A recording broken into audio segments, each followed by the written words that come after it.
විශේෂයෙන් ප්‍රධාන කාර්යභාරයක් ප්‍රාර්ථනා වෙළඳපොළ විසින් ඉටු කරනවා.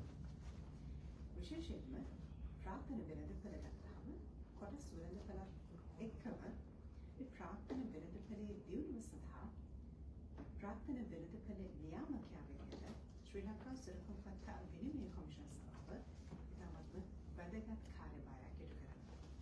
ඒ වෙනුවෙන් ආයෝජකයින්ට ඉතාමත්ම වැදගත් කරුණු කාරණා ගෙනෙමින් අපි අද දවසේදී මේ ආකාරයෙන් සජීවීව ඔබව හමු වෙනවා විශේෂ සාකච්ඡාවකින්. ඉතින් ඔබ සියලුම දෙනාම ඉතාමත්ම ගෞරවයෙන් පිළිගන්න අතරවාරයේදී අපි මේ විශේෂ සාකච්ඡාවත් එක්ක දැන් එකතු වෙන්න තමයි සූදානම් වෙන්නේ. ශ්‍රී ලංකා සුරකම්පත්තා විනිමය කොමිෂන් සභාවෙන් මම හංසනී මරවාරච්චි. අද දවසේදී මේ විශේෂ සාකච්ඡාව වෙනුවෙන් අපි ඉතාමත්ම ප්‍රවීණ පුද්ගලෙක් එකතු කරගන්නවා. ඔහු ශ්‍රී ජයවර්ධනපුර විශ්වවිද්‍යාලයේ කළමනාකරණ අධ්‍යයන හා වාණිජ්‍ය විද්‍යාපීඨයේ මූල්‍ය අධ්‍යයනාංශයේ ජ්‍යෙෂ්ඨ මහාචාර්යවරයෙක් පරීක්ෂකෙක් විදිහට වසර ගණනාවක් මුළුල්ලේ ලංකාවේ ප්‍රාර්ථනා වෙළඳපොළ සහ මූල්‍ය ක්ෂේත්‍රයට කැපී පෙනෙන දායකත්වයක් දක්වනවා. වගේම වර්තමානයේ ශ්‍රී ලංකා සුරකම්පත්තා විනිමය කොමිෂන් සභාවේ සභාපති ජ්‍යෙෂ්ඨ මහාචාර්ය හරේන්ද්‍ර දිසාවන්දර මහතා අපි අද දවසේදී මේ සාකච්ඡාවත් එක්ක එකතු කරගන්නවා. අපි මේ ඉදිරියට මේ සාකච්ඡාව ගෙන යන්න සූදානම්. අද අපේ මාතෘකාව බවට පත් වෙන්නේ සමාජ මාධ්‍ය සහ කොටස් වෙළඳපොළ නැත්නම් ප්‍රාර්ථනා වෙළඳපොළ පිළිබඳව. ඉතින් වර්තමානයේ ගත්තාම මේ සමාජ මාධ්‍ය කියන්නේ බොහෝ දිනකට නැතුවම බැරි දෙයක් නේ. එනිසා මේ ප්‍රාර්ථනා වෙළඳපොළට කොයි ආකාරයේද මේ සමාජ මාධ්‍ය බලපෑම කියන දේ තමයි අපි ඔබට අද දවසේදී කියා දෙන්න සූදානම් වෙන්නේ. දැනුවත් කරන්න සූදානම් වෙන්නේ. එසේනම් සභාපතිතුමනි අපි මුලින්ම කතා කරමු මේ සමාජ මාධ්‍ය අද දවසේදී කොයිතරම් ප්‍රබලද කියලා. සමාජ මාධ්‍ය ඉතාම ප්‍රබල විදියට රටකට රටේ ආර්ථිකයට බලපානවා. දැන් සමාජ මාධ්‍ය කියන එක මම හිතන්නේ තේ නැගිටපු වෙලාව ඉඳලා රට නිදා ගන්න කලිමුත් නොබලා නිදා ගන්න බැරි තත්ත්වයට මිනිස්සු පත් වෙලා තියෙනවා. ඒක තමයි එක තමයි ඒකේ තියෙන සම්බන්ධය. මේ හේතුව හින්දා මිනිස්සුන්ගේ සිතුම් පැතුම්, මිනිස්සුන්ගේ අදහස්, ඒ වගේම හැසිරීම, ආර්ථික තීරණ, ව්‍යාපාරික හැසිරීම මේ කියන හැම තැනටම සමාජ මාධ්‍ය අද බලපෑම් කරන්න පටන් ගන්න තියෙනවා. මේක වෙන කිසිම දවසක නොසිතූ නොපැතූ නොවිරු අන්දමින් අද මේ බලපෑම එන්න උත්සන්න වෙමින් පවතිනවා. ඒකම තමයි අපි මේක තේරුම් ගත යුතු විශේෂ දෙන්නේ. මේ විශේෂත්වය එන්නේ තාක්ෂණයකට වෙලා තියෙනවා. අනිත් පැත්තෙන් මිනිස්සු එකතු වෙන ක්‍රමය වෙනස් වෙලා තියෙනවා. මේ දේවල් එක්ක අද අපට සමාජ මාධ්‍ය අපි කියන TikTok, Facebook, WhatsApp, LinkedIn ඔය ආදී වශයෙන් විශාල සමාජ මාධ්‍ය ප්ලැට්ෆෝම් ගණනාවක් එක්ක අපි ඇද බැඳ පයාගෙන ඉන්නවා. අපි ඒක දැනුවත්ව හෝ නොදැනුවත්ව ඒක වෙලා තියෙනවා. මේක තව ටිකක් උත්සන්න වෙන්න ප්‍රධාන හේතුවක් වෙලා තියෙනවා. සාම්ප්‍රදායික මාධ්‍යයට වඩා මේ මාධ්‍යයේ තියෙන විශේෂත්වය. සාම්ප්‍රදායික මාධ්‍යයේදී බොහොම හිමින් ටිකක් කල් අරගෙන ඒ වගේම ජනතාවට සමීප වෙන්න හෝ ජනතාවගේ අදහස මාධ්‍යයට එන්න තව දුරක් යන ආකාරයකට තිබුණාට සමාජ මාධ්‍යයට වඩා ගොඩක් වෙනස්. එසැනින් එකෙනෙහිම ඒ තොරතුර සමාජයට දාරිනවා. ඒක සමාජලාවට හරි වෙන්න පුළුවන් වගේ. ඒක නිවැරදිද යන්න තහවුරු කරගන්න අවස්ථාවක් තියෙන්න පුළුවන් නැති වෙන. සම්පූර්ණ තොරතුරු වෙන්න පුළුවන් අසම්පූර්ණ තොරතුරු වෙන්න. මේ නිසා සාමාන්‍යයෙන් සාම්ප්‍රදායික මාධ්‍ය ඇතුලේ වෙන දේ තමයි හොඳින් තහවුරු කරගන්නා ලද අපි කියන වෙරිෆයි කරනවා කියලා. තොරතුරු කල් අරගෙන විශ්වසනීය ආකාරයෙන් බෙදා.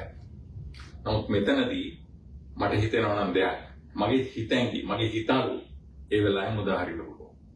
සමහරවිට මට කේන්තියක හෝ මම පක්ෂග්‍රාහීව ඉන්න වෙලාවක මගේ අතින් ලියුණා නම් දෙයක් සමාජ මාධ්‍යෙට මම ඒක මුදාහැරිය යනවා සමහරවිට ඒකෙන් මට ටික වෙලාවකදී හරි PVC-ට ඇවිල්ලා මම බලකට කරන් ඊට වඩා වෙනස් දෙයක් කරලා තියෙනවා. ඒ නිසා සමාජ මාධ්‍ය අද මිනිසුන්ට මිනිසුන්ගේ සිත් සතන් වලට ව්‍යාපාර වලට අපි කියනවා මාකට්ස් එහෙම නැත්නම් වෙළඳපොළවල් ප්‍රාර්ථන වෙළඳපොළ වෙනත් නොයෙකුත් ආකාර වෙළඳපොළවල් ඒ සියල්ලටම බලපෑම් කරමින් ඉන්නවා. මේකේ තවත් දෙයක් තමයි වේගයෙන් වැඩි වෙනවා. දෙවෙනි කාරණේ තමයි වේගය වැඩි වෙනවා විතරක් නෙමෙයි. මේකේ ස්වභාවය නිසාම තීව්‍රභාවය හරි වැඩි. උදාහරණයක් ඇටියට මම Facebook එකේ හෝ වෙනත් සමාජ මාධ්‍යයක යම් කිසි පෝස්ට් එකක් දැම්මම මාව ඔයාලා දන්නේ නැහැ. ඒතර මේක ලැබුණා සමාජලාට ඔයක අතහැරලා යන්න පුළුවන්. හැබැයි මම මේ දාපු පෝස්ට් එක වගේ වෙන යාළුවෙක් එවනවා ඔයාට. ඒතර ඔයාගේ යාළුවා ඔයා ප්‍රස් කරනවා මට වඩා.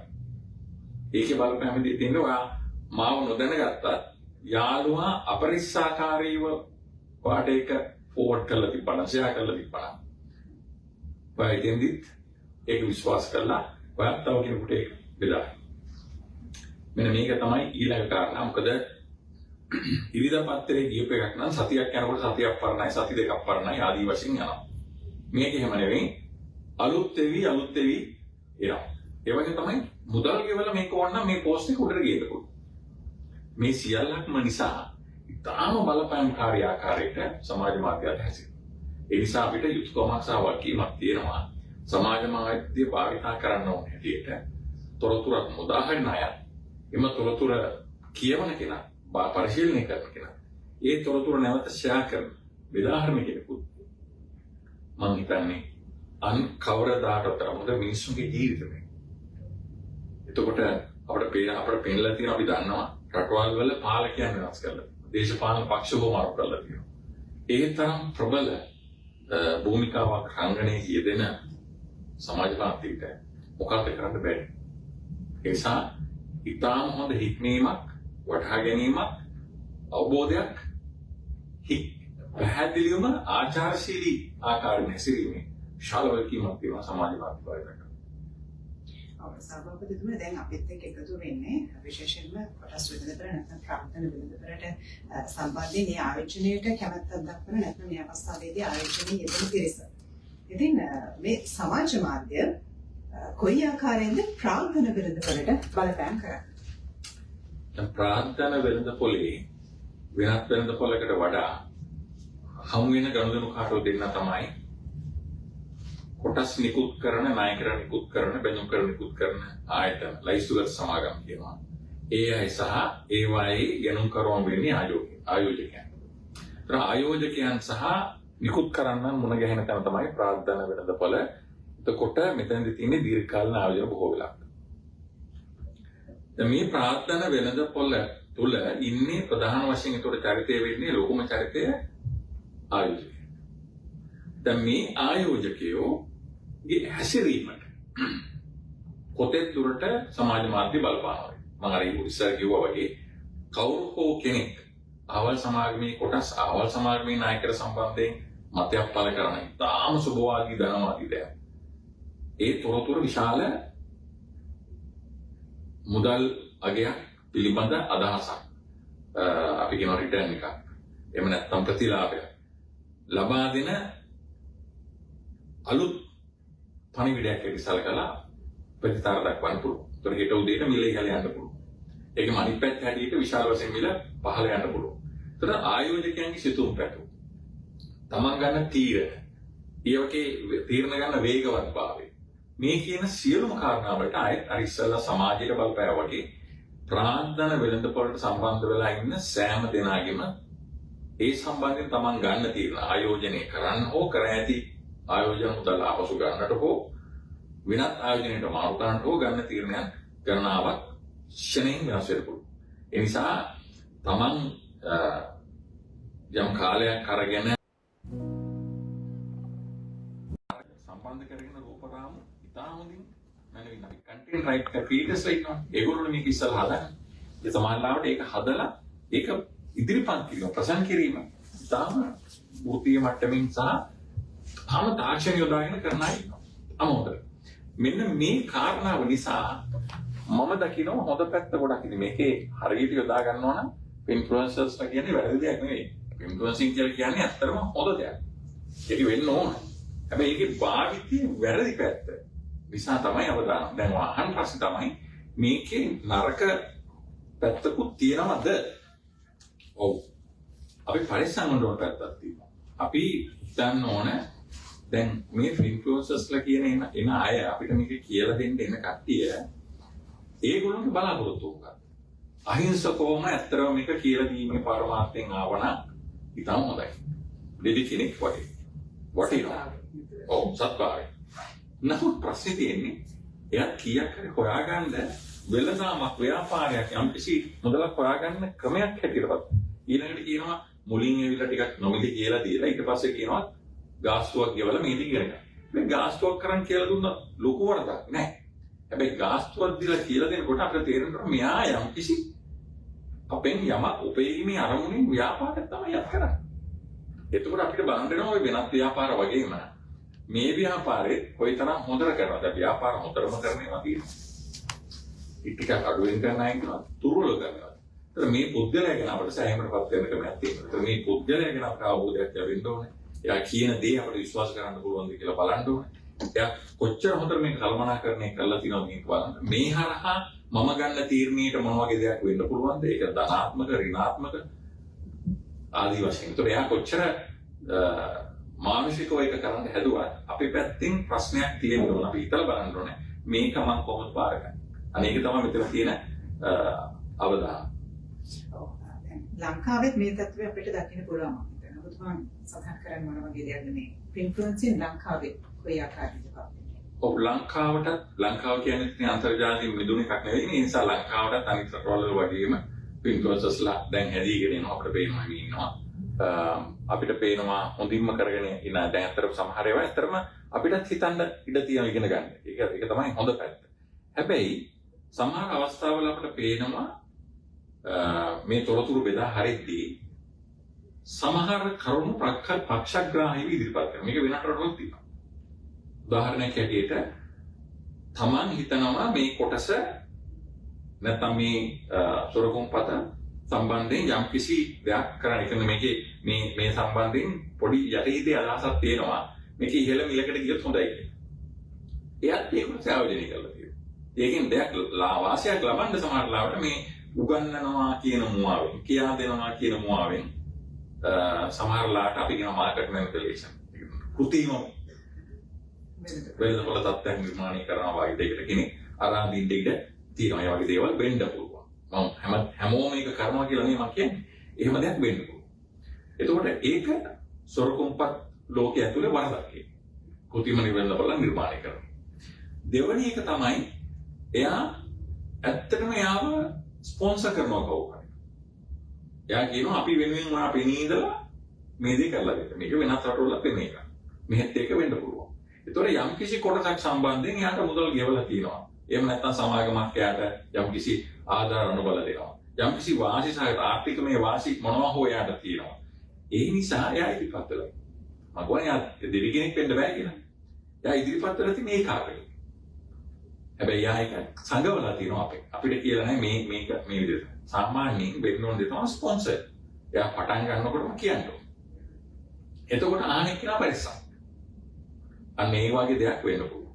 තුන්වෙනි එක තමයි යම් අවදානම්කාරී දේවල් ගැන මේ උදවිය සමහර වෙලාවට රෝස මල් යහනාව කියන කතන්දර ටික විතරක් කියනවා. නමුත් අර කටු ඇතිලින දේ ගැන කියන්නේ. ඒ කියන්නේ ඕනම කටයුත්තක් ගත්තොත් විශේෂයෙන් ආර්ථික කටයුතු වල අවදානමක් තියෙනවා. දැන් වගා කරා හානි වුණානේ. පහුගිය දවස්වල අපි දැක්කා. ඒක අවදානම. ඕනම තැනක දැන් වාහනයක මේ වැඩ ඉවර වෙලා අපි යනවා.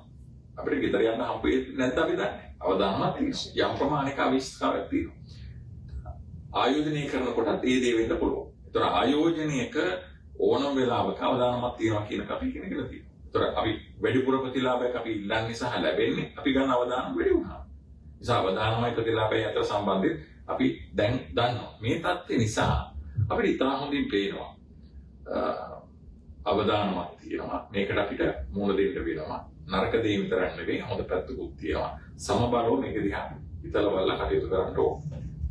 දැන් ප්‍රාර්ථන වෙළඳපොළ නියාමකයා විදිහට ශ්‍රී ලංකා සොරකම් පත්තා නිර්මය කොමිෂන් සභාව මේ ප්‍රවණතාවය ගැන කොයි ආකාරයෙන්ද බලන්නේ? මේම සොරකම් පත්තා නිර්මය කොමිෂන් සභාව මේක දිහා බලද්දී අපිට සොරකම් පනති පැහැදිලිව අපට දීලා තියෙනවානේ අරමුණු ප්‍රමාණය. ඒතර පළවෙනි අරමුණ තමයි ප්‍රාර්ථන වෙළඳපොළ නිර්මාණය කිරීම, සංවර්ධනය කිරීම, පවත්වාගෙන යාම සහ නියාමනය කිරීම. ඔය පළවෙනි කාරණා. ඒතර ප්‍රාර්ථන වෙළඳපොළ ඇති කරලා පවත්වාගෙන ගිහිල්ලා නියාමනය කරන එක අපේ පැවරන වැඩක්. දෙවෙනි කාරණා තමයි ආයෝජකයා ආරක්ෂා කිරීම. ආයෝජකයාගේ අයිතීන් සොරකීම.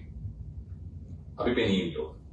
තුන්වෙනි කාරණාව තමයි ප්‍රාර්ථන වෙළඳපොළ ඇතුලේ ලෝකයේ අනිත් රටවල් වලට ගැලපෙන මට්ටමේ හොඳ ඉහළ ගුණාත්මක තත්ත්වයෙන් යුතු ප්‍රමිතීන් පවත්වාගෙන යනවා. ඕක තමයි අපි මැන්ඩේට් එක අපි කියන්නේ. අපිට පැවරලා තියෙන්නේ. ඒතර අපි ඕනම දෙයක් කරද්දී බලන්න ඕන ආයෝජකයා රැක ගන්න. හොඳ වෙළඳපොළක්, සාධාරණ වෙළඳපොළක්, ද්‍රවශීලතාවයෙන් ඉහළ, ඒ වගේම දෘශ්‍යමාන හොඳ වෙළඳපොළක් විධිමත් ආකාරයට පවත්වාගෙන යනවා. හොඳ ස්ටෑන්ඩඩ්ස් අපි පාවිච්චි කරන්න. මේ ටික අවධාරණය වන විදිහේ වෙළඳපොළක් පවත්වාගෙන යන තමයි කරන්නේ. මම අර කිව්වා වගේ ඉන්ෆ්ලුවෙන්සර්ස්ලා අතින් ඍණාත්මක දෙයක් වුණොත් ඒ කෙරෙන කාර්යය නිසා ආයෝජකයන්ගේ අයිතීන්ට හානියක් වෙනවනම්, සාධාරණ වෙළඳපොළක් පවත්වාගෙන යන්න බැරි වෙනවනම්, වෙළඳපොළ තත්ත්වය පහත් මට්ටමකට ඇදවැටෙන්න හදනවනම්, පවත්නා ප්‍රමිතීන් උල්ලංඝනය වීමක් වෙනවනම් අනිවාර්යයෙන්ම අපිට අපේ වපසරිය ඇතුලේ කරන් දෝමනා දේ වෙනුවෙන් උපරිමය කරන්න සොරකම් පත්තා නිර්මය කොමිෂන් සභාව සූදානම් වෙන්න ඕනේ. ඔය හේතුව හින්දාම අපි බලාපොරොත්තු වෙනවා. දැන් අපේ පනත නිර්මාණය වෙලා එන කාලේ වෙනකොට ඉන්ෆ්ලුවෙන්සර්ස්ලා කියන කණ්ඩායම බිහි වෙලා ජනප්‍රිය වෙලා තිබුණේ නැහැ. දැන් එහෙම දෙයක් නැති හින්දා නීති නැහැ කියලා කියන්න බෑ. හොඳයි. ඒ අය අතින් වැරදි ක්‍රමයකට ගියොත් වැරදි වෙළඳපොළක් නිර්මාණය කිරීම, කෘතිම වෙළඳපොළක් ඇති කිරීම, අපි නා පම්ප් ඇන්ඩ් ඩම්ප් ස්කීම් ඒ වගේ දේවල් කරනවා නම් එතනදී ඒවා සොරකුම්පත්මය වෙළඳපොළක තියෙන වරදවල් අපි කියනවා securities offenses. එවැනි ඔෆෙන්ස් එකක් වෙන්න තියෙනවා ඉඩකඩක් තියෙනවා වෙනවා. ඒක මොන විදිහින් කරත් වැරදි. දැන් ඒ අලුතෙන් නීති හදන්න දෙයක් නැහැ. තියෙන නීති අරතේ ක්‍රියාත්මක වෙන්න පුළුවන්. හැබැයි විශේෂ තත්ත්වයක් තියෙනවා මෙතන. මම කෝර කලින්ම එයා කියන කාරණාවන් සම්බන්ධයෙන් ගත්තාම එයා යම්කිසි මුදලක් අය කරලා මේක කරනවා වෙන්න පුළුවන් කියලා තියෙනවා නම් හොඳයි. හැබැයි එයා ස්පොන්සර් කෙනෙක් බව නොසලකනවා සංගවාගෙන. නමුත් අපිට යම්කිසි රෙකමලාව කරනවා නම් කටයුතු කරනවා. එවැනි අවස්ථාවක අපිට යම් ක්‍රියාමාර්ගයක් හිටම අපි බැලුවා ඔන්න ඔය වගේ කාරණා සම්බන්ධයෙන් සොරකුම්පත්තා නිර්මය කොමිෂන් සභාව දැන් සූදානම් වෙමින් ඉන්නවා. මේ ඉන්ෆ්ලුවෙන්සර්ස්ට මාර්ගෝපදේශ මාලාවක් දෙන්න. අපි දැන් නොබෝ දිනකින් ඒක සිදු කරනවා. එතනදී එයා යම් කිසි ආකාරයක උපදේශනයක්ද දෙන්නේ. අධ්‍යාපනයක්ද ලබා දෙන්නේ. එහෙම නැත්නම් කිසියම් ආකාරයක රෙකමෙන්ඩේෂන් එකක්. මිලදී ගන්න විකුණන ආදී වශයෙන් තැනකට යන කෙනෙක්ද. එහෙමනම් වෙන්න ඕන මොකක්ද? උදාහරණයක් ඇටියට අපේ ලංකාව ඇතුලේ සොරකුම්පත්තා මේ කොමිෂන් සභාවේ බලය නැති. අපි කියනවා ලයිසන්ස් බලපත්‍රය ලබා නොගත් කිසි කෙනෙකුට අහවල් ආයෝජනය කරන්න ඕන කරන්න කියලා තීරණය කරන්න උපදෙස් දෙන්න බෑ. ඒක වරදක්. ඒතර එවැනි දෙයක් වුණොත් එහෙම කටයුතු කරන්න ඕන කොහොමද කියන එක ආදී වශයෙන් මේ කරුණු සම්බන්ධ උපදේශ මාලාවක් නිකුත් කරන්න පුළුවන්. අනිත් එක තමයි එයත් මේ පිළිබඳව නොදැනුවත්කම් කරන්නේ මාර්ගෝපදේශ මාලාව ප්‍රයෝජනවත් වෙනවා වගේම අපිට පුළුවන් යම්කිසි ආචාර ධර්ම සංග්‍රහය code of conduct කියලා අපි කියනවා. නිකුත් කරලා තියන්න යාට. ඒක නීති පැනවීමක් නෙමෙයි. ඒ කියන්නේ ඒ අයට අපි පෙන්වලා දෙන උදව් කරනවා මේ තමන් කරන වැඩේ මීට වඩා විධිමත්ව හොඳින් පිළිවෙලකට පිළිගන්න පුළුවන් ආකාරයකට කටයුතු කරනවා. එහෙම දෙයක් කරනවා. එතකොට තව කාරණාවක් තමයි අර එයාට තියෙන දැනුම. ඉතින් හොඳ දැනුමක් තිබ්බොනේ තව කෙනෙකුට දැනුම බෙදන්න පුළුවන්. ඒතර ඒ දැනුම ලබා ගන්න. ඊට පස්සේ යම් ආකාරයෙන් ප්‍රමිතිගත මට්ටමකින් තොරතුරු සපයන්න. රෙකමදාරු කරන්න. එහෙම පුළුවන් වෙන විදිහට කටයුතු කරන්නේ කොහොමද කියන පිළිබඳව විශේෂයෙන් මේ මාර්ගෝපදේශ මාලාව පෙන්වා දෙයි. ඒතර මේක ලංකාවට විතරක් අපි හදන එකක් නෙවෙයි. මේක ඇමරිකාවේ මේ සිද්ධි වෙනවා. ඕස්ට්‍රේලියාවෙත් වෙනවා. නව ශ්‍රීලන්තේ සහ මැලේසියාවෙත් මේ ආදී රටවල් වෙනවා. ඒගොල්ලෝ අපිට කලින් මේ වැඩ පටන් ගන්නවා. ඒතර අපි අලුතෙන්ම ලංකාවට මේක හඳුන්වා දෙන්න යන දෙයක් නෙවෙයි. ඇත්තට මේගොල්ලෝ වැරදි හරියන ගමන් හදපු ට්‍රයල් ඇන්ඩ් එරර් මෙතඩ් එකේ නිර්මාණය කරපු මාර්ගෝපදේශ මාලා තියෙනවා. අපි ඒවා අරගෙන ලංකාවට වඩා ගැළපෙන ආකාරයට සුපර කරලා ගැළපෙන ආකාරයට හඳුන්වා දෙන්න බලාපොරොත්තු වෙනවා. දැන් සමාජ මාධ්‍ය හරහා මහජනතාවට නැත්නම් ආයෝජකයින්ට ඔවුන් නොමග යවන සුළු තොරතුරු ලබා දීම සම්බන්ධයෙන් සුරකම් පත්තා විනිමය කොමිෂන් සභාව විවිධ ඒ අදාළ පුද්ගලයන්ට හෝ ආයතනවලට අනුතුරු ඇඟවීම් කරන අවස්ථා අපි දැකලා තියෙනවා. ඒතර මේ ආකාරයෙන් උපදෙස් ලබා දී සුරකම් පත්තා විනිමය කොමිෂන් සභාව නියාමනය කළ යුතුද? මම හිතනවා ඔව්. ඒ මම ඔව් කියන්නේ පනත අනුව ශ්‍රී ලංකා සුරකම් පත්තා විනිමය කොමිෂන් සභාව පනත අනුව අපි ආයෝජකයා රැකගත් ආරක්ෂා කර ආයෝජකයාගේ අයිතීන් සුරක්ෂිත කර යුතුයි. ඒ නිසා යම්කිසි ආකාරයකින් වැරදි ආකාරයකට නොමග යවන සුළු ආකාරයෙන් තොරතුරු බෙදා හැරීමක් සිද්ධ වෙනවා නම් කොමන් හෝ ආකාරයකින් ඒ වෙලාවේදී නියාමන ආයතනයේ හැටියට අපිට ඇස්කම් පියාගෙන ඉන්න පුළුවන්කම. අපි නියාමනයේට යා යුතුමයි. ඒකෙන් අදහස් කරන්නේ අපි නිදහසේ සංනිවේදනයට බාධා කරනවා.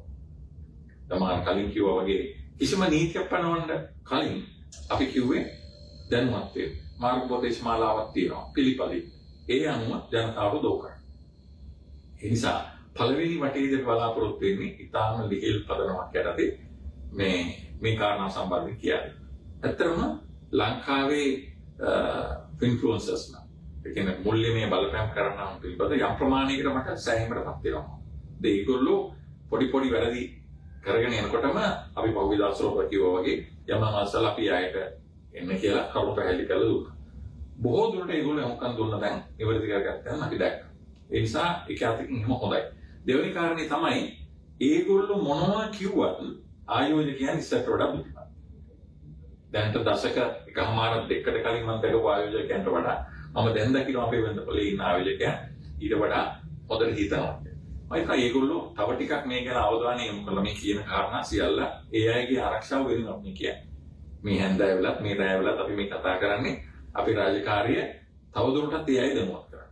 මම හිතනවා මේ අපේ රටේ ආයෝජකයෝ මේ ගැන අවබෝධයක් ලබලා කවුරු කුමක් කිව්වත් අවසාන තීරණයේ ප්‍රවේශමෙන් තමන් විසින් ගන්න තැනට ආවන. මේක මම පිළිගන්නවා. මේකට මට හේතු තියෙනවද කියලා බලන්න. මම හිතන්නේ ගැටලුව සමාප්තයි. පොඩි මතක් කිරීමක් කරන්න ඕන. දැන් සජීවීව ඔබ අපත් එක්ක එකතු වෙනවා SCC නිල Facebook පිටුම හරහා වගේම Twitter X අපේ ගිණුම හරහා. ඉතින් ඔබට යම් ගැටලුවක් තිබෙනවා නම් අපි මේ කතා කරන සමාජ මාධ්‍ය මේ ඉන්ෆ්ලුවෙන්සර් සමහර කොටස් වෙනද බල ආයෝජනයේ මේ කාරණා පිළිබඳව ඔබට යම් කිසි ගැටලුවක් තිබෙනවා නම් ඔබට පුළුවන් කමෙන්ට් එකක් ආකාරයෙන් අපිට ඉදිරිපත් කරන්න. අපි සාකච්ඡාවෙන් අතර වාරයේදී ඒකට පිළිතුරු ලබා දෙන්න සූදානම් තමයි ඉන්නේ. අපි ඉන්ෆ්ලුවෙන්සර් ගැන සභාපතිතුමනි කතා කරන්නේ. දැන් ඉදිරියේදී මේ ඉන්ෆ්ලුවෙන්සර් සම්බන්ධව නීති මොන හරි නීති රාමුවක් සකස් කරනවද නැත්නම් ඒ සම්බන්ධයෙන් ඉදිරි පියවර ගන්නවද සුරකම් පත්තා විනිමය කොමිෂන් සභාව විදිහට? ඔව්. දැන් පළවෙනි පියවර හැටියට අපි තාම සරල මාර්ගෝපදේශ මාලාවක් නිකුත් කරන එක තමයි බලාපොරොත්තු. ඒක ලොකු නීතියක් නෙවෙයි. නමුත් අනිත් රටවල් වල අපි විශේෂයෙන්ම ISCO සමාජික ISCO කියන්නේ International Organization for Securities Commissions.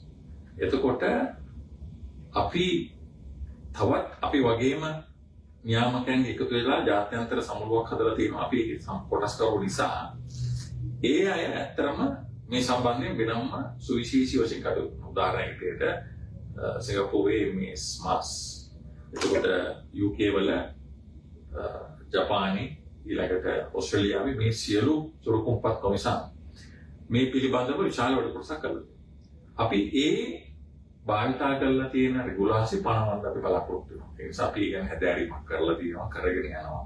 දැන් මීට අවශ්‍ය වෙන මූලික කරුණු සම්පාදනය කරමින් පවතිනවා. ඉදිරියට බලාපොරොත්තු වෙනවා අපේ වෙළඳපොළ තත්ත්වයන් සලකා ගැළපෙන පරිදි උචිත පරිදි ඒවා ක්‍රමානුකූලව හඳුන්වා දෙන්න. දැන් අපි නීති අපි ඉදිරියට ගෙනවා කියලා ගත්තාම මාර්ග උපදේශන ගෙනවා කියලා ගත්තාම දැන් මේ සමාජ මාධ්‍ය තුළ මේ වැඩ කරන කන්ටෙන්ට් ක්‍රියේටර්ස්ට යම්කිසි බාධාවක් සිදු වෙයිද? කිසිසේත්ම නැහැ. දැන් කන්ටෙන්ට් ක්‍රියේටර්ස්ලා ඇත්තටම ජනතාව දැනුවත් කරන ආයෝජකයන්ට දැනුවත් වෙන මඟ පෙන්වීම ලබා දෙනවා නම් දැනුම ලබා දෙනවා නම් තොරතුරු බෙදා ගන්නවා නම් නියම බලපත්‍රලාභී හැටියට නම් අදාළ කරන රෙකමෙන්ඩේෂන්ස් දෙන්නේ. එවැනි අවස්ථාවක් ඇති කිසිම කන්ටෙන්ට් ක්‍රියේටර් කෙනෙකුට අගතියක් ගන්න හේතුවක් නැහැ. මොකද එයා කරන්නේ හරි දෙයක්.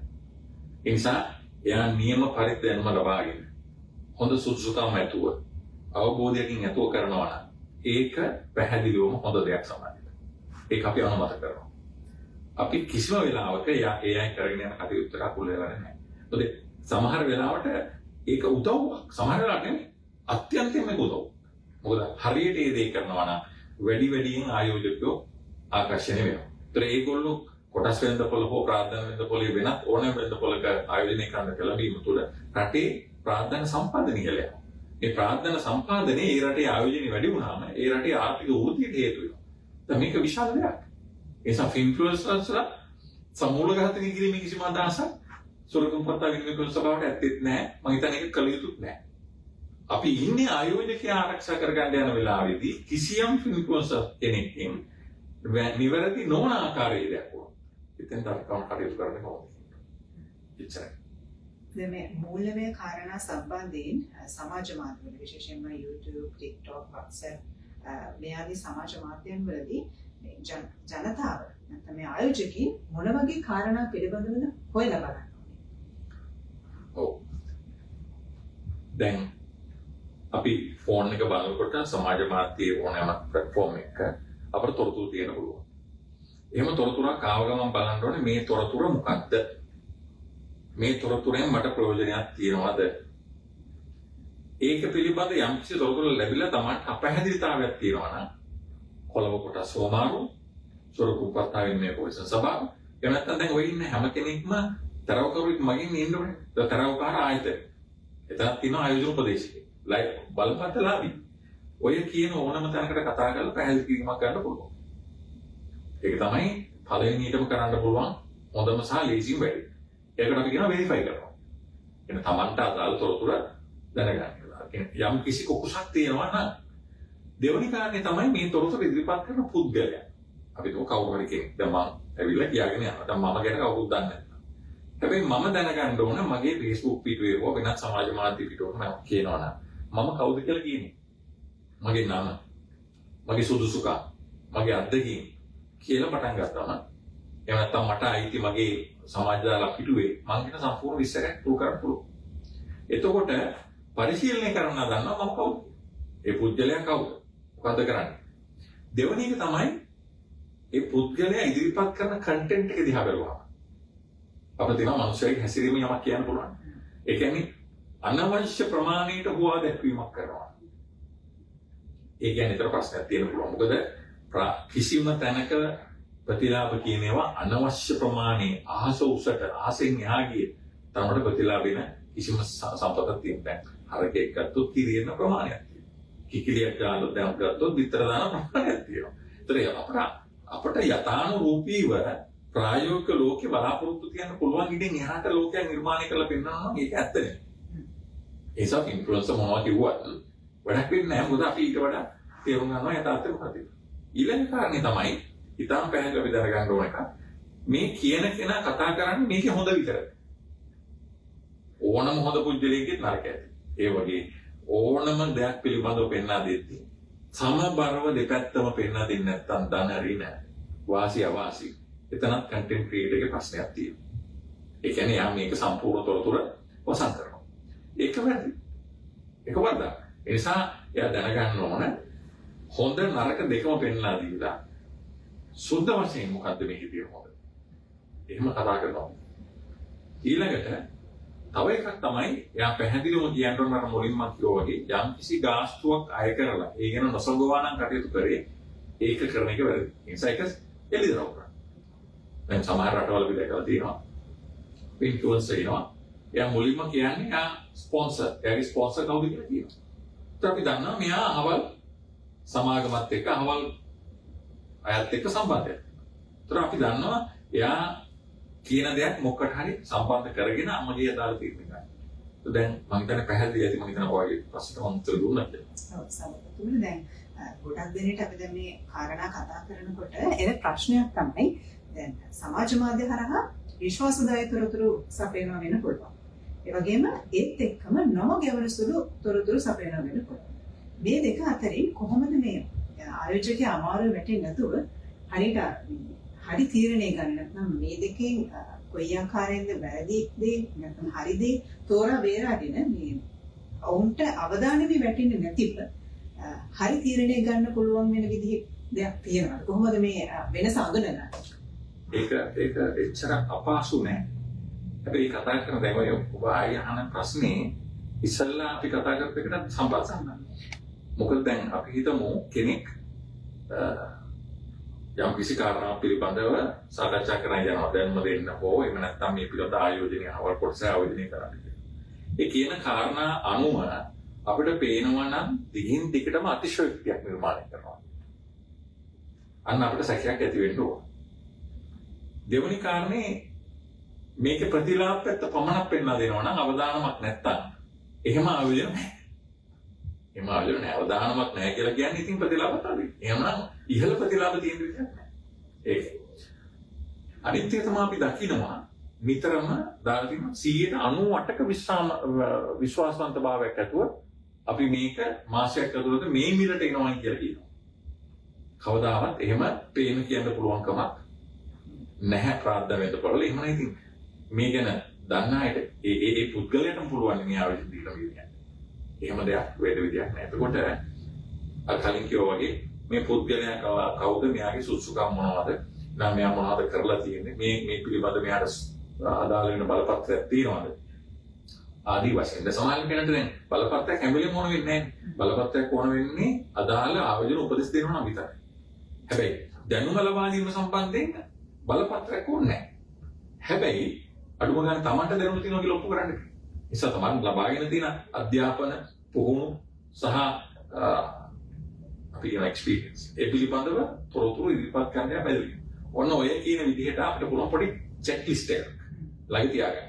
දැන් මම කියව පෙන්නා දුන්න කරුණු පහක් හරි තියෙනවා. මම කියව ඔය කියන දේවල් වලින් තුනක් විතරවත් සැකහැර නැත්තම් අපිට සැක ඇති කරගන්න හේතුවක් වෙනවා. ඒ කියන කාරණේ අනුව මම ක්‍රියා කළ යුතුද කියන්නේ. ඕක තමයි මට කියන්න තියෙන අද්භේද කෙටි. එසා මේකට බය වෙන්න ඕනේ නැහැ. ඔය කියන කාරණා පිළිබඳව පොඩි ඉවක් ඇතුව හිටියොත් Taman වැරදි දෙයකට අහු නොවි කටයුතු කරන්න ඉඩ තියෙනවා. දැනුවත් සහ බුද්ධිමත් ආයෝජකයන් විදිහටත් ඒ විදිහට ඔබට තීරණ ගන්නට පුළුවන් මේ ආකාරයෙන් වෙනසක් තිබෙනවා නම් Tamanගේ ආයෝජනය ආරක්ෂා කර ගැනීම සඳහා. ඊළඟට සභාපතිතුමනි අපි කතා කරමු මේ සාම්ප්‍රදායිකව අපි දන්නවා ප්‍රවෘත්ති හරහා මේ මූල්‍ය තීරණ ගන්න නැත්නම් මේ මූලාශ්‍ර හරහා මූල්‍යමය වශයෙන් Tamanගේ ආයෝජන තීරණ ගන්න අවශ්‍ය කරන දේවල් පිළිබඳව ස්වාභාවික ආයෝජකයන්. ඒකත් එක්ක මේ සුළු පරිමාණ ආයෝජකයන් සමාජ මාධ්‍ය භාවිත කිරීම හරහා කොයි ආකාරයෙන්ද ඔවුන්ට මේ සාම්ප්‍රදායික ඒ මූලාශ්‍ර වලට යනවට වඩා සමාජ මාධ්‍ය මූලාශ්‍ර හරහා Tamanගේ ආයෝජන තීරණ ගන්න අවශ්‍ය කරන තොරතුරු ලබා ගැනීම කොයි ආකාරයේ තත්ත්වයක් කියලාද ඔබතුමා හිතන්නේ? දැන් අද වෙනකොට බොහෝ දෙනා මම X ජෙනරේෂන් එක පරම්පරා ගොඩකට කලින්. එතකොට X ජෙනරේෂන් පස්සේ Y පරම්පරාව ඉන්නවා. ඊට පස්සේ Z පරම්පරාව ඉස්සර. ඊට පස්සේ ඉන්නවා ජෙනරේෂන් ඇල්ෆා. දැන් ඇල්ෆා වලට අවුරුදු 15ක් විතර වෙන්න ඇවිල්ලා. වයස. ඊට පස්සේ බීටා එන්න ඉන්නවා. ඔය විදිහට. දැන් මේ පරම්පරාවල් වෙනස් වැඩ කරගෙන. හැබැයි කොයි පරම්පරාවෙ හිටියත් X පරම්පරාවේ මම පොඩ්ඩක් දැන් ඔය අන්තර්ජාලය, සෝෂල් මීඩියා මේ කියන කාරණාවලට බරයි. මට දැන් අකමැති වුණත් හැඩගැහෙන්න වෙලා තියෙනවා. ඔබේ ප්‍රශ්نين ඇහුවේ කොහොමද සුළු පරිමාණ ආයෝජකෙක් නේද? සුළු පරිමාණ ආයෝජකෙක් මේ වෙලාවේදී හැසිරෙන්නේ. සුළු පරිමාණ කෙනා සාම්ප්‍රදායික විදිහට බලනවා මොකද කරන්නේ? පත්තරෙන් බලනවා. එහෙම නැත්නම් අදාළ ආයෝජනීය සම්බන්ධ උපදෙස් දෙන තරවකාර සමාගම හෝ වෙන කවදේ ඉදිරිපත් කරලා තියෙන සංනිවේදන පත්‍රිකා, ස්ටොක් මාකට් ඩේලි වගේ දේවල් කියවනවා. පරිශන පත්‍රිකා බලනවා. එහෙම නැත්නම් රූපවාහිනී. ඔය විදිහම ඔය විතර මේ කියන ඒවල මම කිව්වා ඕවා ඊටාම හිමින් නිකුත් වෙන්නේ තොරතුරු. අනිත් එක තමයි ටිකක් පරණ වෙනවා. ඔය තොරතුරු එනකොට අපිට ප්‍රමාදයි. සමහරවිට අපි කියන කෝච්චි ගිහිල්ලා කියන ඒ වගේ දේවල් වෙනවා. හැබැයි එකම හොඳක් තියෙන්නේ ප්‍රමාදේ වුණාට සමාජ මාධ්‍ය තරම් ඉක්මන නොවුනට තොරතුරේ තියෙන විශ්වසනීයත්වය වැඩි. මොකද හිමීට තවත් කෙනෙක් එක්ක මේක අහලා බලලා නේ උදාහරණ විදිහට රූපවාහිනී සාකච්ඡාවට කෙනෙක් ගෙනාවොත් එයා කවුද? එයාගේ වටපිටාව කරලා තියෙන දේ සියලු ආකාරයෙන් හොයලා තමයි එයා කැමරාව ඉස්සරහට ගියේ. ඒතර ඒකේ විශ්වසනීයත්වය පාරේ වැඩි. මොකද Facebook එකේ නැත්නම් වෙන සමාජ මාධ්‍යයක කෙනෙක් සූට් එකක් ඇඳලා ඇවිල්ලා තමයි දෙයක් කියවපමණින් අපි ඒක විශ්වාස කරනවා කියන එක දෙපාරක් හිතනවා. එතකොට එහෙම හිතන්න විශ්වාස කරන්න ඉඩක් තියෙනවා නම් සමාජ මාධ්‍ය හරහා උනත් අර මම අර කියපු චෙක් ලිස්ට් එක පාවිච්චි කරලා හිතන්න පුළුවන් නම් මේක විශ්වසනීයත්වයක් තියෙනවා කියන එක සහ ඒ තොරතුරු ආවට පස්සේ උනත් අපිට ආපස්සට කියලා බලන්න පුළුවන්. කොටස් තරව කරවගෙන මේක තහවුරු කරගන්න පුළුවන්.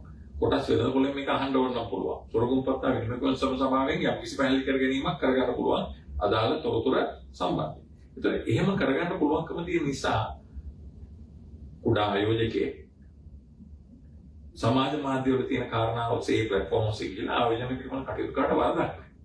හැබැයි අර කියන චෙක් ලිස්ට් එක ඔළුවේ තියාගෙන ඒ ගැන කල්පනාවෙන් කටයුතු කරන එක තමයි මොකද ඉතින් මම හිතන්නේ බාධාවක් නැහැ. දැන් අපි මේ කාරණා ගැන මුලින් කතා කරා දැන් තරුණ පරම්පරාව. විශේෂයෙන්ම සමාජ මාධ්‍යත් එක්කම ගැවසෙන පරම්පරාවක් හැටියට මේ සමාජ මාධ්‍ය කොයි ආකාරයෙන්ද තරුණ ආයෝජකයන්ට බලපෑමක් කරන්නේ? අර මුලින් අපි කතා කරා වගේ iPad එකත් එක්ක නැත්නම් iPod එකත් එක්ක එහෙම නැත්නම් iPhone එක ඊළඟට ස්මාර්ට්ෆෝන් මේ කියන ඒවාත් එක්ක ආරම්භ වෙච්ච ඔය අලුත් පරම්පරාවල් දෙක තුන. ඒ අයට ඕකින් ගැලවෙන්න පුළුවන්කමක් නැහැ. ඒගොල්ලෝ විශ්වාස කරන්නේ අපිට භෞතිකව හම්බෙන යාළු මිත්‍රාදීන්ට වඩා අර අවකාශයේ හම්බෙන virtual අවකාශයේ හම්බෙන ඒ යාළු මිත්‍රාදීන් එක තමයි. එතකොට ඒගොල්ලෝ ගනුදෙනු කරන්නේ සියල්ල ඒ හරහා. සාම්ප්‍රදායික ඒ මූලාශ්‍ර භාවිත කරන්නේ නැති තරම්. භාවිතය අඩු වෙලා තියෙනවා. එහෙම නැත්නම් භාවිත කරන්නේම නැහැ කිව්වම හරි. අද ඒ නිසා පුවත්පත් බලන සංඛ්‍යාව යම් ප්‍රමාණයකට අඩු වෙලා තියෙනවා. රූපවාහිනී බලන එක අඩු වෙලා තියෙනවා නෑ කියන්න බෑ. ඒත් මේ දේවල් වලින් අපිට පේන්නේ සාම්ප්‍රදායික මූලයන්ගෙන් ටිකක් එහාට ගිහිලා තියෙනවා. ඒ නිසා ඒ සාම්ප්‍රදායික මූලයන්ට දැන් ටිකක් වෙනස් වෙන්න වෙලා තියෙනවා. ඒගොල්ලෝ වෙනස් වෙලා තියෙනවා. ඒ නිසා හැම පත්තරයකම Facebook නැත්නම් සමාජ ජාල පුටුවක් පිටුවක් තියෙනවා. එහෙම දෙයක් තියෙනවනේ. එතකොට ඒ අනුව ඒගොල්ලෝ කටයුතු කරන විදිහත් දැන් ටිකක් හයිබ්‍රිඩ් වෙලා තියෙනවා. ඒ කියන්නේ සාම්ප්‍රදායික සහ මේ අලුත් තියෙන මේ නූතන පරම්පරාවත් එක්ක යන ක්‍රමෙට වෙනස් වෙලා තියෙනවා. ඒ වෙනස තියෙනවා. එතකොට නූතන පරම්පරාව විශේෂයෙන්ම ආපස්සට යන්නේ. එහෙනම් අපි ඒගොල්ලෝ දැනුවත් කරන එක තමයි අපිට කරන්න වෙලා තියෙන්නේ. මේකේ මෙහෙම අවදානමක් තියෙනවා. ඒ නිසා මේ තොරතුරු සම්පූර්ණ කරගන්න. මේ දිගින් දිගට මේ කියන්නේ හැම ප්‍රශ්නයකටම අන්තිමේට කරගිලා මට කියන්න වෙන්නේ දැනුවත් වෙන්න. දැන ගියොත් කතරගම, නොදැන ගියොත් අතරමං. දැන් මේ විදිහට සමාජ මාධ්‍ය හරහා කරන පළ කරන දේවල් වලින් වෙන්න පුළුවන්, කොමාරු වෙන තොරතුරු වලින් වෙන්න පුළුවන්.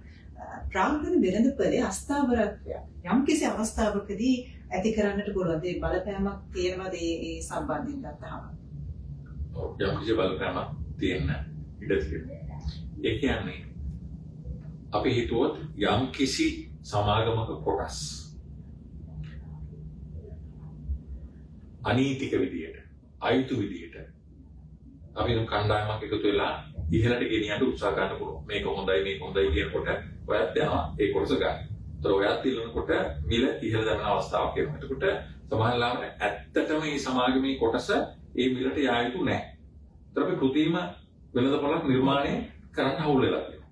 ඒතර මේ වගේ දෙයකට උත්සාහ කරන්න පුළුවන්. හැබැයි එවැනි උත්සාහයන් මුල් වශයෙන්ම දරනකොට ශ්‍රී ලංකා ස්වර්ගෝපහත් වේමතුන් සභාව පසුගිය කාලේ අපි ඒ ගැන දැඩි අවධානයක් හිටියා. අපේ තියෙන ආවේශන පද්ධතිය ඉතාම දියුණුවයි. ස්තුතිවන්ත වෙනවා අපේ කාර්ය මණ්ඩලයට. අපි ඒක පෙන්නලා දුන්නා. ඒතර පෙන්නලා දීලා අපි ඒ වරදක් වෙන්න තියෙන එකකට ඒ නිසා ඇති වෙන පුළුවන් බලපෑම අඩු කරගන්න කටයුතු කරලා තියෙනවා. එතකොට ඔබ අහපු ප්‍රශ්නේ තමයි ඒ විදිහේ සමාජ මාධ්‍ය ක්‍රියාකාරකම් හරහා එහෙම වැරදි දේවල් නිර්මාණය වෙලා අස්ථාවර වෙළඳපොළක් ඇති වෙලා කඩාවැටෙන්න පුළුවන් දෙයක්. මෙහෙමයි. අස්ථාවර තත්ත්වයන් සඳහා ආරාධින්න ඉඩ තියෙනවා. ඒක සාම්ප්‍රදායික ක්‍රමයට වඩා ලේසි වෙන්නත් පුළුවන්. ඒ වෙනකන් නියාමන ආයතනයක් නිදාගෙන ඉන්නේ නැහැ. તો නියාමන ආයතනයක් ක්‍රියාත්මක වෙනවා. તો නියාමන ආයතනයේ කොහාම සොරගුම්පත්තා විනිමය පොලිසිය සභාව වගේම ඒ සඳහා යම් කිසි ප්‍රමාණයක වැඩ අවුල් වීමක් උදව් කිරීමක් සහ කටයුතු කිරීමක් කොළඹ කොටස් සුමාරුවක් සිදු කරනවා. ඒ වගේම තරවකාර ආයතනවල යම් වැඩ පිළිවෙළක් තියෙනවා. එතකොට අපි ඒ ගැන නිතර සෙල්ලෙන්නේ. ඒ නිසා මම දන්නේ නැහැ සම්පූර්ණයෙන්ම අඩාල කරගන්න සංවිධානාත්මකව වෙන්න පුළුවන් කියලා. නමුත් බයව ප්‍රශ්න උත්තරේ තමයි සමාජ මාධ්‍ය හරහා යම් ප්‍රමාණයක උත්සාහයක් දරන්න පුළුවන්ද වැරදි විදියට ඒක යම් කිසි දෙයක වෙද්දපල අස්ථාවරත්වයකට හේතු වෙන්න පුළුවන්. යම් උත්සාහයක් එම වෙන රටවල් වලින් වෙච්ච අවස්ථා තියෙනවා. නමුත් ඒක කඩා වැටෙන්නේ නැහැ. නමුත් මම කියන්නේ දැන් මම හරි උත්තරේ කියන්න ඕනේ. උත්තරේ තමයි උත්සාහ කරන්න පුළුවන්. දැන් මේ සම්බන්ධයෙන් සමාජ මාධ්‍ය හරහා මේ විදිහට වැරදි තොරතුරු දෙන අය වෙන්නට පුළුවන්, විවිධ දේවල් පළ කරන අය වෙන්නට පුළුවන්. මේ සියල්ල පිළිබඳව සුරකම්පත්තා විනිමය කොමිෂන් සභාව විදිහට මහ ජනතාව දැනුවත් කර යුතුයි. ඒ වගේම මේ අවස්ථාවේදී ඒ කාර්ය කෙරෙන්න පවතිනවා.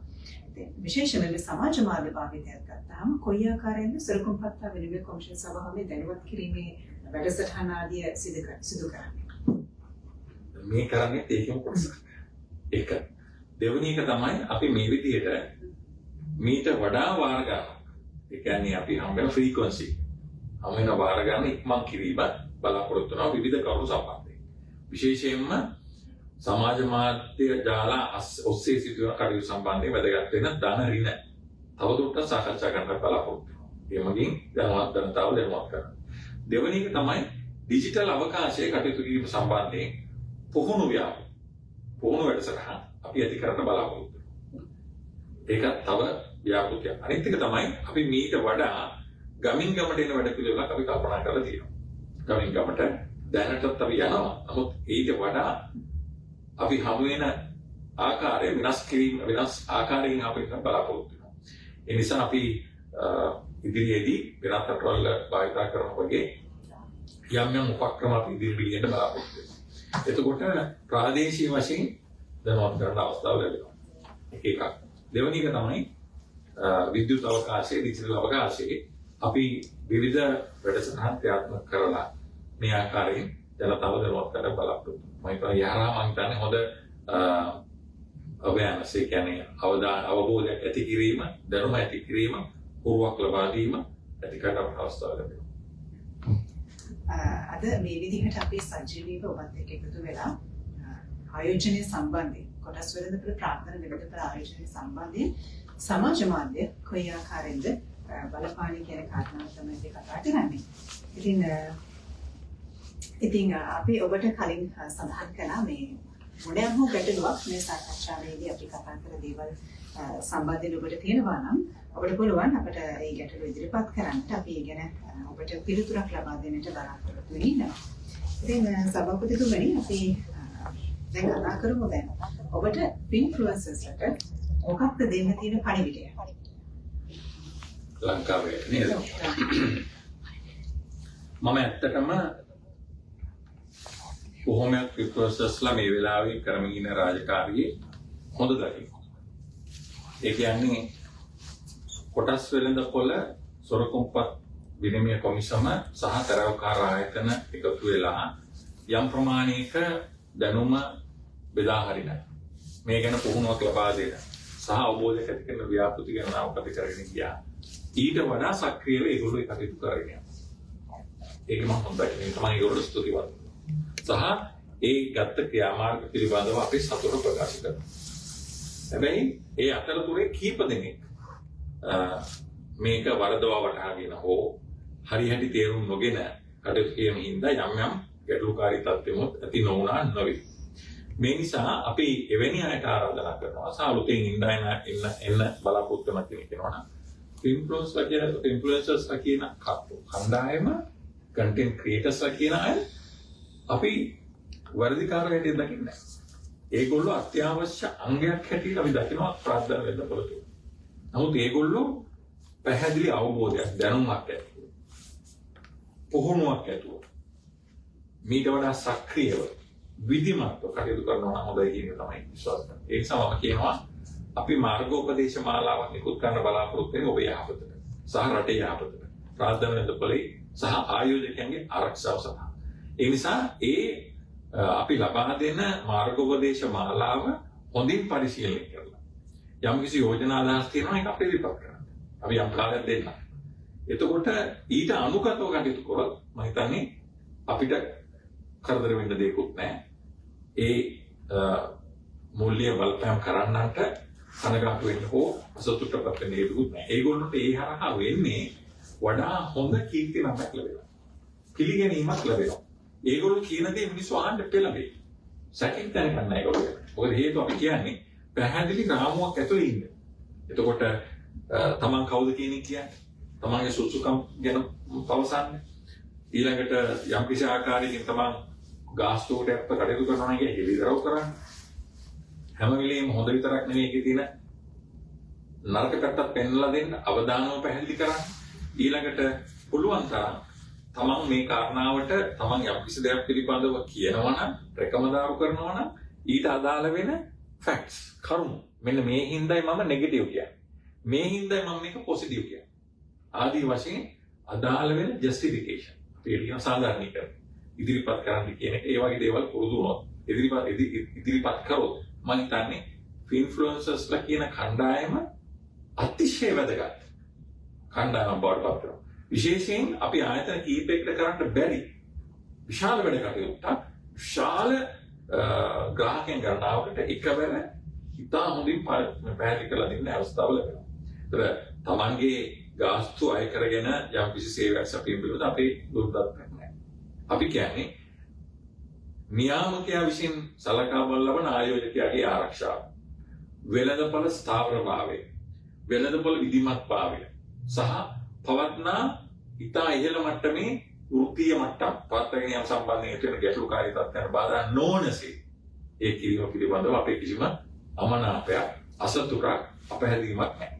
අපි ඒගොල්ලෝගේ සේවය ඉතාම ඒකයි. දැන් අපි මේ විදිහේ සාකච්ඡාවන් සිදු කරන්නේ ආයෝජකයාගේ ආයෝජනයේට ඉතාමත්ම හොඳ වටිනාකමක් ලබා ගන්නට උන්ට හොඳ ප්‍රතිලාභයක් ලබා ගන්නට අවශ්‍ය කරන මේ දේවල් තමයි ඔබට මේ අපි සාකච්ඡාවේදී ගෙනහැර දැක්වුවේ. ඉතින් මේ ආකාරයෙන්ම අපි අවසානයේදී අපි බලාපොරොත්තු වෙන්නේ ආයෝජකයාගේ ආයෝජනය ආරක්ෂා කිරීම සහ විශ්වාසදායී ප්‍රාග්ධන වෙළඳපොළක් සකස් කිරීම. ඉතින් කොහොම නමුත් මේ හැම ක්‍රියාවකම අවසන් ප්‍රතිඵලය වෙන්නේ ආයෝජකයා තමයි අපි විශේෂයෙන්ම ආරක්ෂා කරන්නේ. ඉතින් සභාපතිතුමනි මේ අවසාන වශයෙන් අපි දැන් කාල සීමාවත් අවසන් වීගෙන තමයි එන්නේ. අපි අවසාන වශයෙන් සඳහන් කරමු ආයෝජකයින්ට ඔබතුමාට දෙන්න තියෙන පණිවිඩය මොකක්ද? අපි පුරා හෝරාවකට අධික වෙලා මම දැන් සාකච්ඡා කරා. මේ සියලුම සාකච්ඡාවල අවසාන හරය ආයෝජකයන් අහුම්කම් දුන්නා නම් අවධානය අපි ඔබව ආරක්ෂා කිරීමට තමයි මේ සියලු උත්සාහයන් ගත්තේ. ඒ නිසා පළවෙනි කාරණේ තමයි විවිධ අය ඔබ වෙනුවෙන් උදව් කරන්න එයි.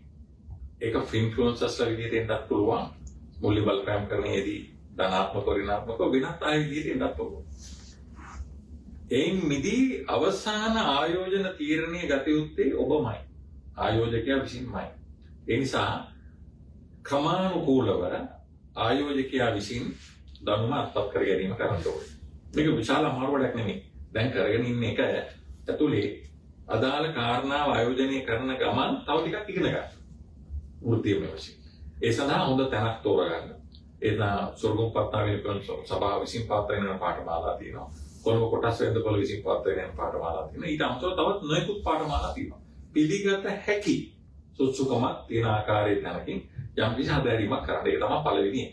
දෙවෙනි එක තමයි හැම වෙලේම ආයෝජනයක අවධානමක් තියෙනවා කියන එක. මොනම ආයෝජනයක් කරා තියෙනවා කියන එක තේරුම් ගන්න කටයුතු කරන එක දෙවෙනි කාරණා. තුන්වෙනි එක තමයි හැකිතරම් Tamanට කුකුසක් තියෙන අවස්ථාවලදී කොටස් වෙනදපොළ තරව කරුවා එහෙම නැත්නම් විද්‍යාත්මක ප්‍රශ්නෙ ඒ පිළිබඳ පැහැදිලි කිරීමක් ලබා ගැනීම කරන්න පුළුවන්. හතරවෙනි කාරණේ තමයි හැම වෙලාවෙම Taman බලන්න වෙනවා හොඳ විතරක් ආයෝජනයක තියන්න බැරි හින්දා යම් නුගුණ ඇති වෙන අවස්ථාවදී මේ හොඳ නරක කියලා බලලා අවසාන තීරණය Tamanගේමයි. මේ ඔබේ ධනෙ. මේ ධනෙ කාගේවත් ධනෙ නෙමෙයි. මේ ධනෙ නැති වුණොත් ඔබේ මහන්සියෙන් උපයාගත්ත දේවල් තමයි නැති වෙන්නේ. ඔබේ ඊළඟ පරම්පරාවට දෙන්න තියෙන දේ තමයි මේ නැති වෙන්නේ. එතන මේ ගැන හැම වෙලේම හිතන්න ඕනේ කෙටි කාලීනව හිතන්න එපා. දීර්ඝකාලීනව හිතන්න, දීර්ඝකාලීනව ආයෝජනය කරන්න, කෙටි කාලීන ලාභ සෙවීම සඳහා ට්‍රේඩින් වලට යනවට වඩා ආයෝජනය තමයි ඉදිරිපත් කරගත යුතුයි. දැන් මේ කියන රාමුව ඇතුළේ ඉන්න පුළුවන් නම් සහ දිගින් දිගටම අපි විසින් පාත්‍රය නමන මෙවැනි වැඩසටහන් එක්ක ඉඳලා දැනුවත් වෙලා හැකිතරම් ධනය රැස් කරා කොටස් වෙළඳපොළට එන්න ආයෝජනය කරන්න ධනය උපරිම කරගන්න තව ආයතත් එන්න කියන්නේ මේක ඇතුලේ ඉතා හොඳ හැසිරීමක් තියෙනවා නම් මේ රටේම පුරවැසියන් එකතු වෙලා මේ රටටම අවශ්‍ය වෙන ප්‍රාර්ථනා සම්පාදිත දායක වෙන ගමන් Tamanටත් හොඳ ප්‍රතිලාභයක් උපයා ගැනීමට අවස්ථාවක් තියෙනවා. ඒක කායිමත් තහමක් නැහැ. කිසිම වෙලාවක අපි මේ සාකච්ඡා කරපු දේවල් ආයෝජනීය නොකර හරින්නට ඕ. ආයෝජනීය මගින් ඔබ විසින් ඔපයා ගන්නට යන ප්‍රතිලාභය සීමා කිරීමට හෝ දරන උත්සාහයක් නෙවෙයි. උපරිම මීටත් වඩා ඔබ විසින් ධනය රැස් කළ යුතුයි. ඒ සඳහා පුල් හැකිතරම් මෙම සමාජයට එවිලා මේ ප්‍රාර්ථනා වෙළඳපොළ තුල ක්‍රියාකාරී වීම අවශ්‍යයි වෙන්නේ. ඒ ඔබේ ප්‍රාර්ථනාවේ අවශ්‍යයි මේ රටට. හැබැයි දැනුවත්ව ආයෝජනය කරන්න. ඒ තමයි මම කියන්නේ. සභාපතිතුමනි අපිට මේ ප්‍රශ්නයක් යොමු කරලා තියෙනවා. RIA කෙනෙක් නොවේ නම් සෝෂල් මීඩියා වලින් ඇඩ්වයිස් දෙන්න බෑ නේද? ඒ කියන්නේ ලියාපදිංචි ආයෝජන උපදේශකෙක් නොවේ නම්. ඒක ඉතාම පැහැදිලි. RIA කියන්නේ රෙජිස්ටර්ඩ් ඉන්වෙස්ට්මන්ට් ඇඩ්වයිසර්. ලියාපදිංචි ආයෝජන උපදේශක. ලියාපදිංචි ආයෝජන උපදේශකෙක් වීම සඳහා අප විසින් පවත්වන ලබන පාඨමාලාව හදාරලා අදාළ පුහුණුව කාලය ලබාගෙන ඒ පුද්ගලයා සේවය කළ යුතු වන්නේ තරවකාර ආයතනයක පමණයි. තමාර වෙලාවට අප පවත්වන ලබන පාඨමාලාවට පෙනීදලා සුසුකම ලබා ගත්තාට එයින් ඔහු RIA කෙනෙක් වෙන්න RIA කෙනෙක් වුණාට එයාට ලංකාවේ තුල ප්‍රැක්ටිස් කරන්න බෑ. එයාට ප්‍රැක්ටිස් කරන්න හැකි වෙන්නේ දැන් වෛද්‍යවරයෙක් නරෝවල්ගෙන ඉන්න ඕනේ. ඒ වගේ තරවකාර සමාගමක ඉඳලා කටයුතු කිරීම අවස්ථාවක් තියෙනවා සම්බන්ධ වෙලා. එහෙම කෙනෙක්ට පමණයි ආයෝජන උපදෙස් දෙන්න පුළුවන්. මම හිතන්නේ ප්‍රශ්නෙට නිවැරදි පිළිතුර ඔබට ලැබුණා කියලා. දැන් කාල සීමාව අපි අවසන් වෙගෙන ඉන්නේ. අද දවසේදී මේ ආකාරයෙන් අපි සජීවීව ඔබත් එක්ක එකතු වෙලා සුරකුම් පත්‍ර විනිමය කොමිෂන් සභාවෙන් මේ ආකාරයෙන් විශේෂ සාකච්ඡාවක් අරගෙන ආවා. ඉතින් ඊටමත්ම දැනුමක් මේ සමාජ මාධ්‍ය සහ ප්‍රාග්ධන වෙළඳපොළ ආයෝජනයේ කොටස් වෙළඳපොළ ආයෝජනයේ සම්බන්ධයෙන් ඔබට ලැබෙන්නට ඇති කියලා අපි විශ්වාස කරනවා. මොකද විශේෂ කරුණු කාරණා රසක් අපි මේ සාකච්ඡාවේදී කතා කරලා සභාපතිතුමන් එක්ක. ඉතින් ඔබේ ආයෝජනයේ ඊටමත් ආරක්ෂාකාරීකම් ඔබට පත් කරගන්නට සහ විශ්වාසදායී ප්‍රාග්ධන වෙළඳපොළක් සඳහා ඔබට පිවිසෙන්නට හැකි ඊට ප්‍රස්තාව මේ ආකාරයෙන් අපි සුරකුම් පත්‍ර විනිමය කොමිෂන් සභාව ඔබට ඒදී ලබා දෙන්නට තමයි සූදානම් වෙන්නේ. ඉතින් මේ ආකාරයෙන් අපේ සාකච්ඡාව නිමා කරන්න තමයි සූදානම් වෙන්නේ. අපිත් එක්ක සම්බන්ධ වෙලා මේ ආකාරයෙන් තමයි වැදගත් කරුණු රසක් අපිත් එක්ක බෙදා හදාගන්න. ශ්‍රී ලංකා සුරකුම් පත්‍ර විනිමය කොමිෂන් සභාවේ සභාපති ජ්‍යෙෂ්ඨ මහාචාර්ය හරින්ද්‍ර දේශබණ්ඩාර මහතාට බෙහෙවින්ම ස්තුතිවන්ත වෙනවා. ඉතින් දිගින් දිගටම සුරකුම් පත්‍ර විනිමය කොමිෂන් සභාවත් එක්ක රැඳී සිටින්න ඔබට පුළුවන් අපේ නිල Facebook පිටුව, ඒ වගේම Twitter අපේ X ගිණුම, YouTube channel ඒ දේවල් පරිහරණය කිරීම, ඒ දේවල් සම්බන්ධ වීමෙන් ඔබට පුළුවන් ප්‍රාග්ධන වෙළඳපොළේ ආයෝජනය සම්බන්ධයෙන් අවශ්‍ය කරන තොරතුරු ඒ වගේම දැනුම ලබා ගන්නට අපි නිරන්තරයෙන් ඒ දැනුවත් කිරීමේ වැඩ කටයුතු සිදු කරනවා. ඉතින් මේ ඒත් සමගින් ඉදිත් මතක් කරමින් අපි දැන් සූදානම් වෙන්නේ සමුගන්න. ඔබ සියලු දෙනාටම ස්තුතියි. සුබ දවසක්.